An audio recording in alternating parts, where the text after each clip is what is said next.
Now cut across to Shireen Ban, who is in conversation with the management of Indian hotels. Hello and welcome to On the Record. I'm Shireen Ban. The Indian hotel and hospitality industry is hoping that the recovery that it's in the midst of is going to be a resilient one, given that we are at the start of the festive season. A stock that's been a clear outperformer is Indian hotels. If I take a look at the performance just in the month of September, it's up 15%, and this year it's up 81%. So the market is clearly excited about the strength of this recovery and the resilience of this recovery. To talk more about that, joining me now is Puneet Chhatwal of Indian Hotels. Puneet, always a pleasure. Many thanks for joining us here on CNBC-TV18. So let me start by building on that. You had a great Q1. Is the recovery sustainable? How resilient is it looking at this point in time? Well, firstly, the sector has proven its resilience despite COVID. And within the sector, we are the largest hospitality ecosystem. And I think we are very well positioned to take advantage of what I say the best is yet to come. As you mentioned, the festive season is ahead. And with the G20 planned as of December, with India getting the leadership, I do think there'll be some kind of incremental demand, which we don't have in normal years. So, yes, given our new brandscape or the reimagined brandscape, given our diversified portfolio, I think we are very well positioned to take advantage of the increase in demand. You know, I'll talk about the G20 advantage that you spoke of in just a second, but let me address the demand issue at this point in time. Q1 occupancy at about 70%. What is the situation that you are foreseeing at this point in time? Well, the occupancies are maintaining good levels. So typically Q2 is the weakest of the 4 quarters. But with whatever I know, and we are just 2 days to the closing of the quarter, what we are aware of in terms of top line, I think it will be as positive as we could have expected it to be, as for the entire sector. And within that, as I said, we are a large ecosystem. We have had a very good, not like-for-like growth. So we are not expecting it to be, weak in any form. I think it should be one of the better Q2s that we have witnessed as a hotel industry in the last 5-7 years. Okay, so significantly better than the rates that you saw in Q1, or moderately better? No, I think what I'm saying is it's holding up quite well. Okay. Normally it is the weakest. So if it comes as close as possible to Q1, then that's good news for the industry. Okay. What about ARRs? Because we've also seen a growth in ARRs year on year. That holding as well, and do you believe that you will be able to do better on that metric?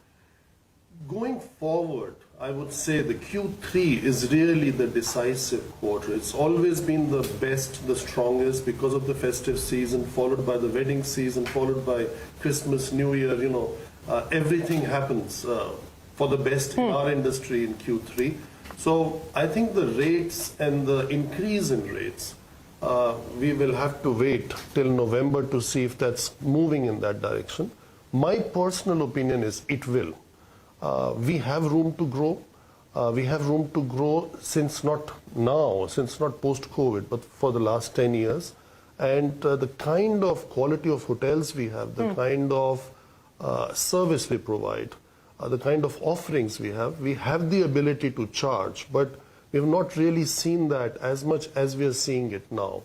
So I think all the brands, the sector per se is demonstrating the ability to charge higher rates. So how much pricing power can you exercise at this point in time, given the demand environment? I definitely feel that on the business side, leisure is strong. It's, for our portfolio, it performed at 15,000 rupees, let's say. And business was at 10 to 12, and I think there is no reason why that should not hit 15 in the months to come. Okay, let's talk about international travelers, because the restrictions have been lifted. But as we heard from the secretary, we were speaking with him earlier today, he said it's only been a trickle so far.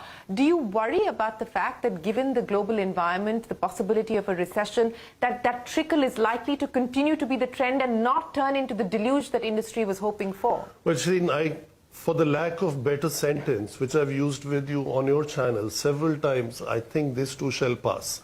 So, of course, shutting down is an easier decision. When you reopen, it takes time to kickstart any business, any industry, any sector.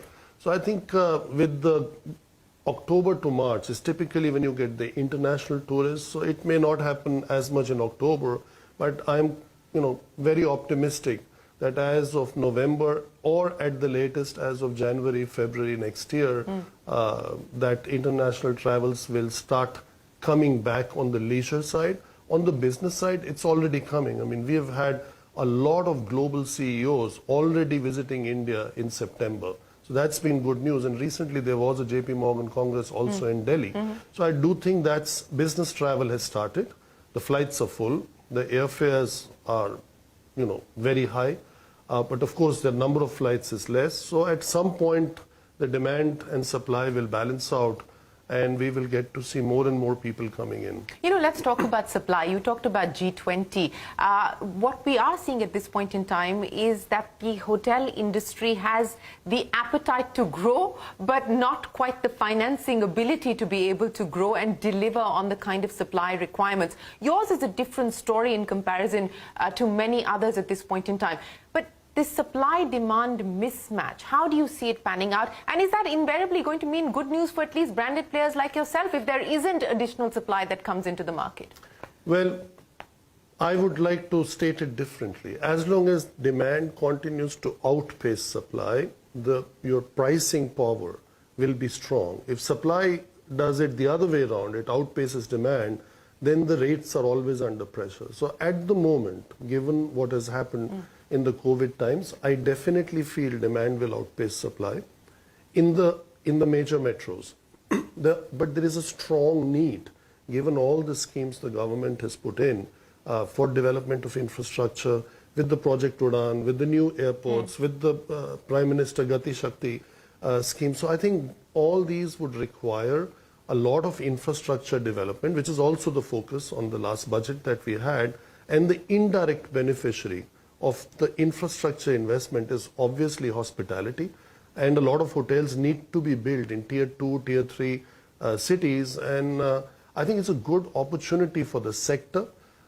Should we get the amendment in the infrastructure status, which we have been lobbying for, requesting for, asking for a few years now. For some reasons, it's limited to a population of 1 million.